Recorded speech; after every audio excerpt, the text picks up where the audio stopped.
All right, joining us now to give us their take on our exclusive interview with former President Trump, former Democratic Congresswoman Brenda Lawrence, and current Republican State Senator Jim Runestad. Fox 2 anchor and attorney Charlie Langton with us as well. What a unique opportunity former President Trump gave us. We did thank him for his time.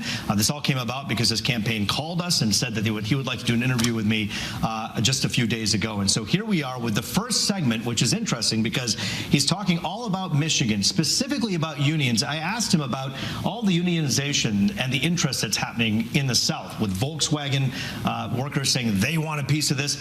What does he think about it? Let's take a listen. I'm going to save your auto industry. I'm going to have many, many cars extra made in Michigan. We're going to bring back auto manufacturing to Michigan. You're losing it. Step by step, you're losing it. But, Mr. President, your thoughts on the unionization that's happening down south, the interest that we're seeing in Tennessee with Volkswagen workers, it seems like it's catching on. It's not just a Detroit thing. Well, it could be happening. I mean, it's going to be happening, but you got to be very careful about what's going to happen in 2 years from now when China wants to take all of the jobs, because frankly, then union or non-union, everybody's going to be hurt. Just a little bit of some information, some fact-checking. According to the Bureau of Labor and Statistics, our state, Michigan, actually gained 24,000 manufacturing jobs between January of 2021 and May of last year. That's actually tied for 7th in the country. And so this notion that the auto industry in Detroit is falling apart and that we need Mr. Trump's help may not be as on point as he would like or some of his supporters would like. Mr. Runestad, when you hear that stat, you're a state senator right here. You think he understands what's really going on the ground here in Michigan? And do you think that stat or the fact that the auto industry is not doing well in his notion, do you think that's wrong? Well, I think he does understand it, and I think he probably understands also that Michigan had one of the worst and longest lockdowns in the nation when the COVID situation was going on. So we lost some of the highest number of jobs. The same thing that Biden did after he closed down so much and created a disaster when the economy came back. He said, look what I did. Same thing that Whitmer said, look what I did. They're coming back. The jobs are coming back. Also, because Biden is spending $2 trillion extra year pouring money into states like Michigan. Yes, we have this bump. It's temporary. It's not going to be permanent if we don't fix the economy. Everyone out there knows the economy is a crash and burn disaster, but we're propping it up with trillions every year in borrowing. Ms. Lawrence, here's the issue. So adding 24,000 manufacturing jobs, but we lost 222,000 jobs in 2020. So just a drip in the bucket to get 24,000 back in March. Is that enough? You have to understand, in addition to COVID, we also have advanced technology. And as we advance technology, unfortunately, our workforce is going to look different. There's less labor, more technology. And we are being the front runners when it comes to innovation and the ability to transform our industry from manufacturing and fusing the, and I know he's not going to like this, but the EVs it's just like people say, I didn't want to let go of my Dow Princess phone. Well, I want to get technology. I want to get Charlie's take on EVs here in a second, but first we'll go to President Trump on his take on EVs. That part of our conversation right here. The EV, people don't want it. I mean, there's a small segment that want it, and they should be able to get it, but they have to go along gasoline combustion cars. They have to be able to buy hybrids. They should be able to buy whatever they want. It's going to be done the first day. We're going to end the EV mandate, and we're going to go back to making cars. And the EV mandate here. Charlie, you talk to workers every day on the line. Good idea? Well, I think it's a better messaging for a Republican and for Trump is to end EVs and end government regulation. Forget about unionization. It's going to happen or it's not going to happen. I don't think that's a big issue. But the Republicans, remember, he is not the president right now. So he's got to have some affirmative reason to vote for him. And I think the EV problem is a problem. Take a look at you've interviewed the heads of the big three. They're worried about that. And I think that is at least a talking point that Republicans might be able to latch on to. Ms. Lawrence, he's looking at this as a soft point. He's saying, wait a minute here. The big three have said our sales have not met expectations when it comes to EVs. The prices are dropping. Jobs are going out of these factories in many cases. Do you think it's somewhat of a disappointment? Is it the buzz come out of the electric car conversation? We are at a strategic point when it comes to transforming our automotive industry. I want people to realize no one wanted the Model T. They wanted to keep pushing to have the horse and buggy. Anytime you're making major change in culture and society, there's going to be that pushback. But we have put the cart before the horse. We don't have the infrastructure for our EVs, and I think that's the major issue right now, because I own an EV. But are we moving too fast? Does President Biden really understand and get what's going on in Main Street? Absolutely. But why would he then continue to push this? Perhaps not a mandate, but he wants to push legislation that enables car companies to switch from gas to electric. 2030, that's coming up. Yes, it is. And sometimes too much too soon? No. For change to happen, you have to have leadership. You can't sit back and say whenever you're ready. You have to put the structure and the pressure on to move things forward. And that's what a leader does. The public doesn't want EVs. They don't want them. They're not selling That's them. not true. I love them. You like them, but a lot of people don't. I think it's safe to say that people who... I think they should have a choice. I think they should have a choice. Mr. Runestad, people who have them have the luxury to have one, an EV. Do you think that's the case? I mean, if you look at someone who lives in an area where the economy isn't doing as well in their household, an EV is not a reasonable thing for them, is it? No, and the EVs would not survive without these massive infusions of cash. The Model T was successful not because they mandated you have to buy them. We poured mountains of money into it. It was a better transportation. It was the free market that took over. That's not what's happening here. Ford has lost billions of dollars on EVs. They're losing mountains of money in every single one. They're just... But shouldn't we do that for the environment, for the long-term sake of our ozone, the earth? There's no thought about what's actually happened. Where is almost all of this carbon and all of these other issues coming out of India and China? The they're building coal-fired plants like crazy in China, and they're selling us all of this alternative products that is costing us a fortune, and it's losing jobs. Do we join them, or do we be the innovators and leaders and show them and be a role model and reduce our carbon footprint? If we reduce ours, we will have a major impact. Listen, my friends, James Carville said the economy's stupid not long ago, probably 25, 30 years ago, and it's still very much the case, and Donald Trump knows that as he wants your vote. This is what he told me in our exclusive interview about dollars and cents. Take a listen. Our economy is going to hell. You have to see what's going to happen with the outflow of jobs, with the dollar the way it's situated. The dollar's situated that businesses are going to flee our country. The dollar is set at a very bad mark in terms of jobs, a very bad mark. And you see it now. People are complaining. Look at the numbers that just came out. The numbers that just came out were terrible. Everybody was shocked to see it, except me, because the dollar is set for China and Japan and other countries to do great. So what this former president has done, I can be sitting at a table with a feast, and the rib tastes good, but the mashed potatoes suck. And I'm going to talk about how lousy the mashed potato is, and we have to sit at this table and eat this lousy. And that's all he does is gloom and gloom. Why would you even want to be a president of such a horrible place? Because he says he wants to fix it. And here's one of the things he says. The jobs report that came out that President Biden and the White House were bragging about said 700,000 jobs were part-time jobs were created month to month, and he was bragging about that. Here's the issue with that. Those were part-time jobs. We also in that time lost 6,000 full-time jobs. So isn't the issue here, Ms. Lawrence, that people are having to work multiple jobs to try to beat this inflation that this president is not doing enough for? When Donald Trump was president, people needed work. They could not find jobs. Now we have anyone that wants to work in America can get a job. Inflation is an issue.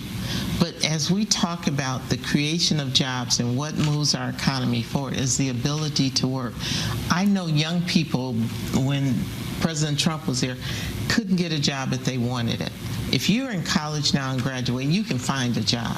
And so we are going to have to attack the inflation issue, but we have jobs. Do you think former President Trump can fix the inflation issue, and how would he do it, Jim Runestad? Number one, when Trump was there, he was breaking records for just about every demographic job, good jobs. No. These are part-time jobs. They can't afford the mashed potatoes. They can't afford the pork chop. The inflation is exploding. They're working 2-3 part-time jobs just to survive.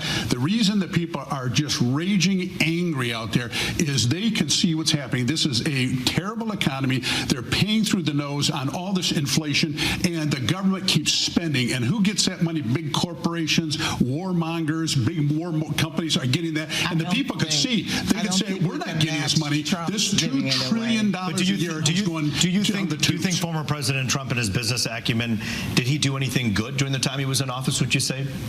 What he did good is that he paid attention to the business industry, but he neglected the working person.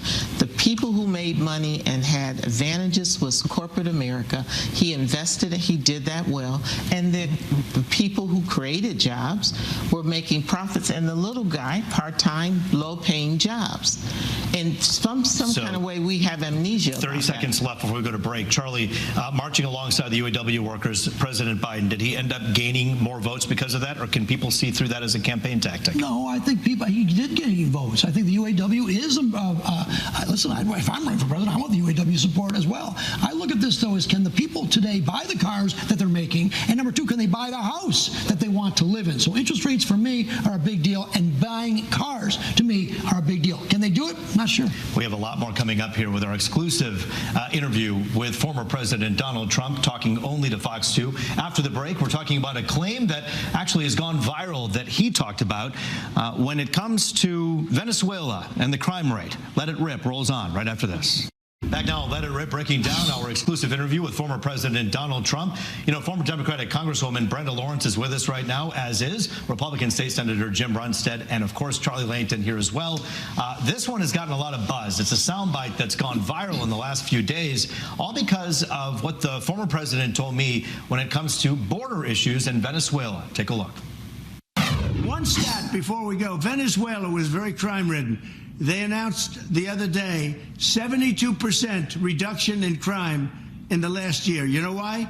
They moved all their criminals from Venezuela right into the good old USA, and Biden let them do it. It's a disgrace. But, sir, where are those numbers coming from? I guess I get them from the papers in this case. I think it's a federal statement, or, well, they're coming actually from Venezuela.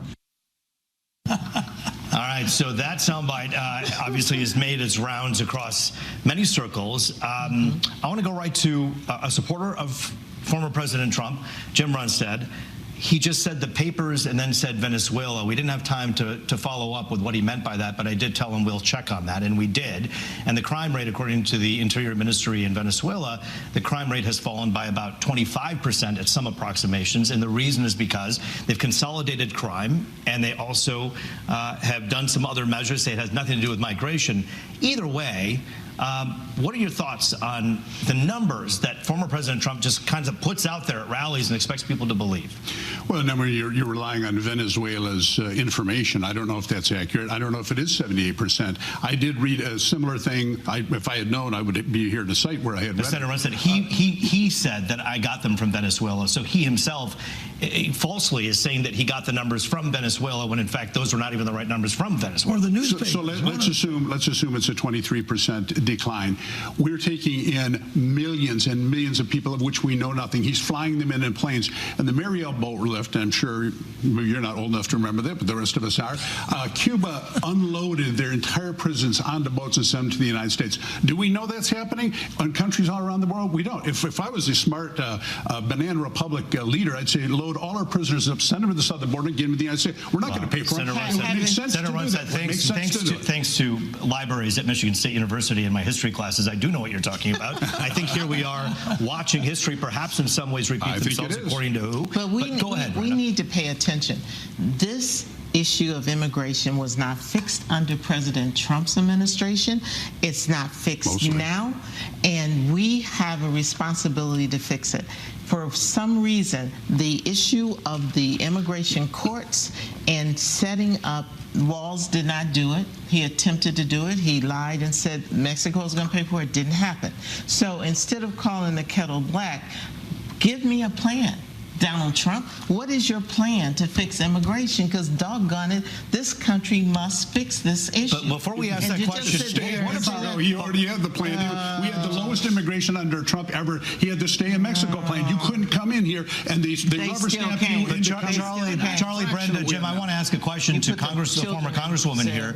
You say, hey, give me a plan. What about the people who are in office right now? This Vice President, Kamala Harris, she's the border czar who has visited, to our knowledge, once. If you're the czar of something, is once enough, and is she doing enough? Did we not bring a plan forward that was rejected by the Republican administration because it would give President Biden, quote unquote, a win? Don't do it. And we had, would it fix everything? Absolutely not. But it moved us in the right direction.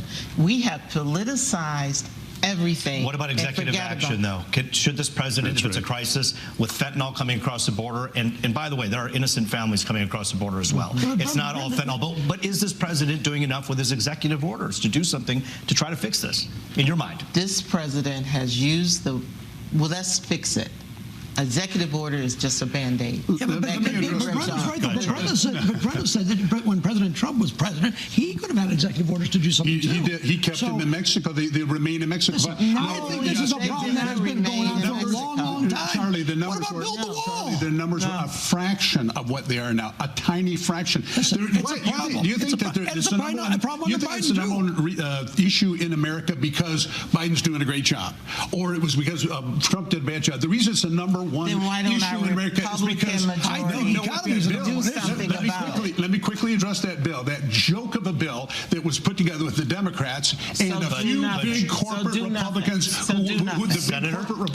wanted millions to still continue. I'm hearing you, Senator, but I want you to directly answer this question. As a lawmaker here at the state level, talk about your colleagues at the national level, the Republican lawmakers who will not give time of day to the Democratic bill because it's alleged that it would give credit to Biden, and this is something that the former president wants to win the election on. Is there some truth to that? Is there some truth to that? That's the exact bill that I was referencing. Yes, there's a few big corporate guys in the Republican Party who take on the big corporate cash and so that bill would have allowed 1.5 million to come in just like they are now.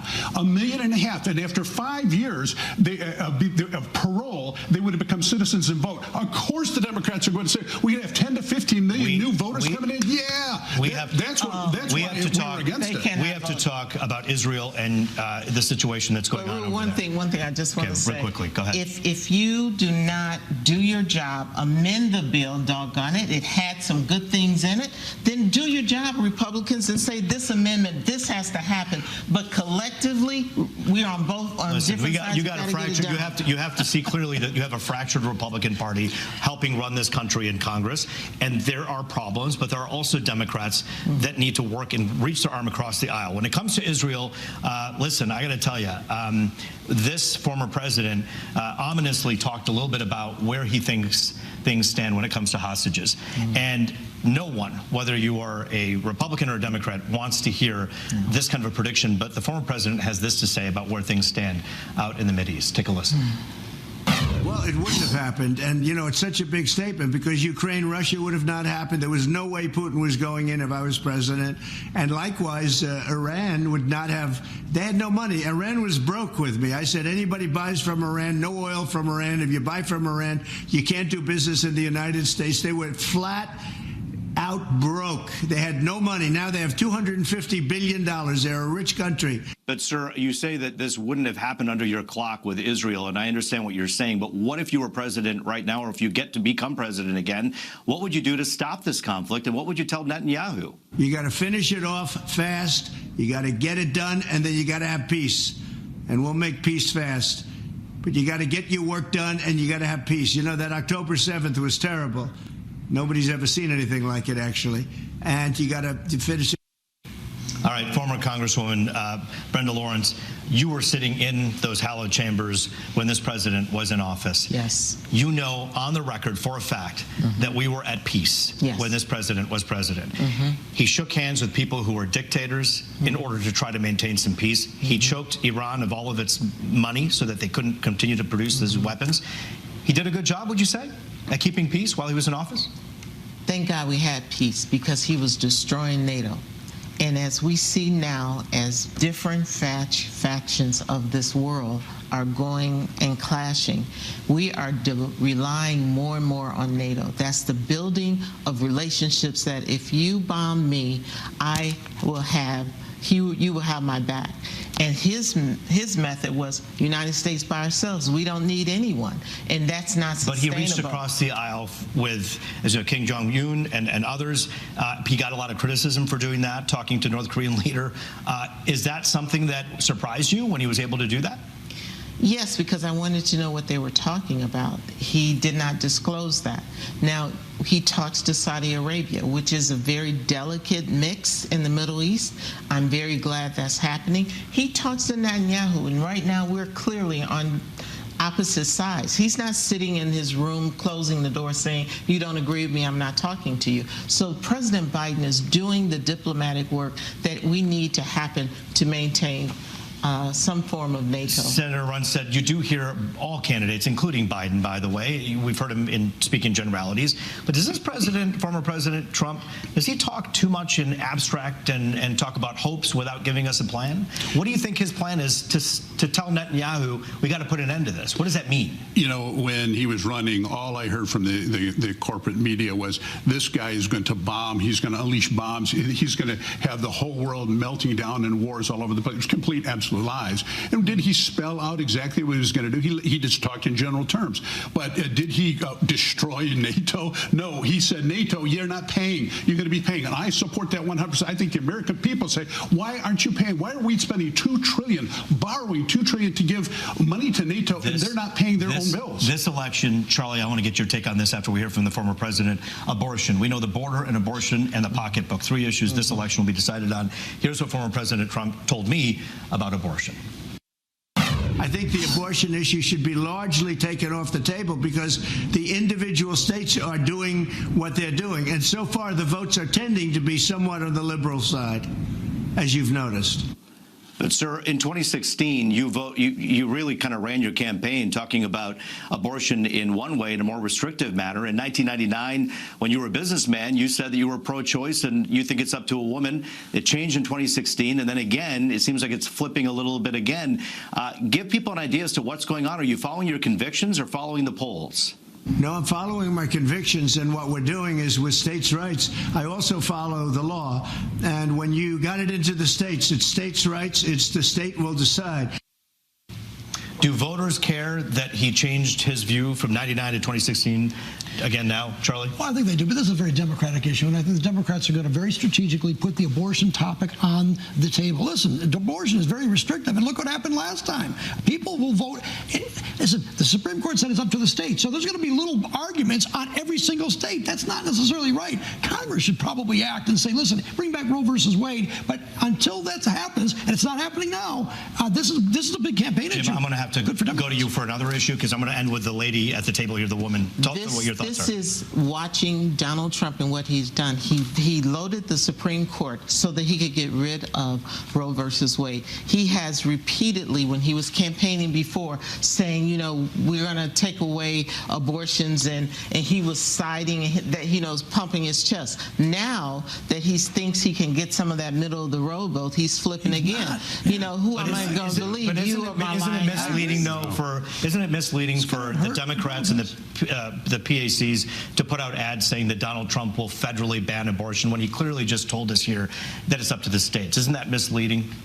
But it's up to the states, and you'll find women traveling all around. If I live in Mississippi and I have a medical need for an abortion, I can't physically go and get an abortion. That's why we have Roe versus Wade. It shouldn't be up to the states. It should not be up to the states. Well, it's an interesting take there, and we have a lot more coming up right after the break. Stay with us. I asked former President Trump if he'd like to debate President Biden. That part of the conversation right here.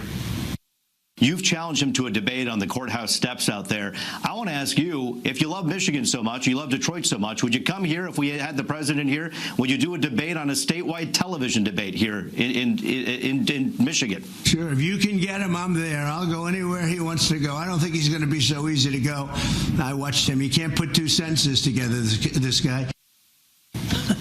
We put in a call with the White House, and we put in a request. We know Kamala Harris is coming here on Monday. We know President Biden's coming May 18th. A debate in Detroit. Let's do it. White House and President Trump will come on back. Charlie, final thoughts. Well, I'd like to see a debate. I think it's so the public needs it. Yeah. This is a very important election, and the two of them together would be fantastic. I think we should debate because we need to hear the plan. It's not just general statements. We want a president that can get the job done. And so far, there's no message from the former president. There can be no message from Biden. He's not coming out of that basement. He's going to be asked what ice cream does he like by the media. He's going to hide in the basement. That guy is not going to debate Trump in a million years. He can't communicate at all. He can't find himself way on and off the stage. He won't debate. Well, we'll see about that. I know that if he does come on the show, just so you know, when we do fact check, we fact check both sides. And if the current president wants to talk to us, we'll be doing our homework with that as well. Listen, we want to thank you for joining us in this edition of Let It Rip. Thank our esteemed guests and Charlie for being with us. And by the way, many of you will say, I didn't need to hear the panel. I want to hear all of President Trump. You can go right now and watch the full interview on the Fox Local app, on your connected TV, and also online as well. That does it for this edition of Let It Rip.